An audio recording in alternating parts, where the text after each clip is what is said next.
और चलिए अब बात करेंगे भोपाल की। भोपाल में फसल खरीद के लिए आंदोलन कर रहे किसान संगठन अब दो धड़ों में बंट चुके हैं। एक है जो एमपी सरकार के फैसलों से सहमत है, तो दूसरे सरकार के खिलाफ अब भी आंदोलन पर अड़े हैं। क्या है ये पूरा मामला, देखिए इस रिपोर्ट में।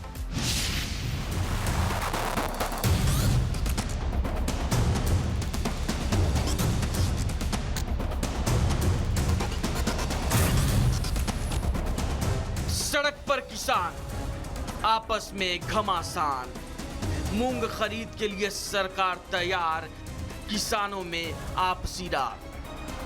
पिछले कई दिनों से धरने पर बैठे किसान अब सीएम आवास की ओर बढ़ने की कोशिश कर रहे हैं। वजह है किसानों के बीच आपसी मतभेद।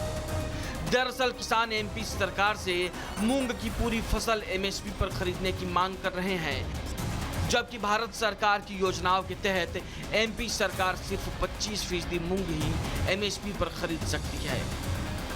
लेकिन किसानों की परेशानी देखते हुए एमपी सरकार ने मूंग की खरीद 25% से बढ़ाकर 60% करने का ऐलान किया। इसके अलावा स्लॉट बुकिंग की अवधि भी 10 दिन बढ़ाने का फैसला लिया गया। साथ ही ई टोकन की व्यवस्था में जल्द से जल्द सुधार करने का आश्वासन मिला। सरकार के फैसले से जहां कुछ किसान सहमत हैं, तो वहीं कुछ किसान संगठनों ने सरकार के फैसले पर असहमति जताते हुए सीएम आवास की ओर कूच करने का ऐलान किया। मध्य प्रदेश के तमाम सैकड़ों किसान जो हैं वो धरने पर बैठे हुए हैं और सबसे बड़ी बात है कि इन किसानों के साथ जैन जी भी आ चुका है। यहाँ पर आप तस्वीरें देखिए, जैन जी किसान जो हैं वो इन किसानों के सपोर्ट में आ चुके हैं। बात करते हैं पहले आपसे। हम 2 महीने से अपनी मूंग की फसल को घर में रख के बैठे हैं, इस उम्मीद में कि सरकार एमएसपी पर खरीदी करेगी, और अब सरकार कह रही हम पत्र लिख देंगे। तो ये सरकार का निराशावादी नजरिया है। हमारी मांग ये है कि जो हमारी मूंग फसल है, जिसकी एमएसपी केंद्र सरकार के सीएसीपी ने तय करी, इनके द्वारा तय की हुई एमएसपी पर हमारी मूंग की फसल की खरीदी हो।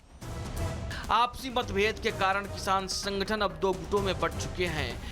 नतीजा, एक गुट ने आंदोलन खत्म करने का ऐलान किया, तो दूसरा गुट अब भी आंदोलन पर उतारू है, जिसकी एक तस्वीर बाणगंगा चौराहे पर देखने को मिली, जहां सैकड़ों किसान प्रदर्शन करते दिखे। किसान लगातार यहां से सीएम आवास की ओर बढ़ने की कोशिश कर रहे हैं। हालांकि पुलिस ने उन्हें डंपर के जरिए बाणगंगा चौराहे पर ही रोक दिया है। ऐसे में देखना ये होगा कि सरकार आंदोलन पर अड़े किसानों को मना पाती है या नहीं। Bureau report, Republic Bharat.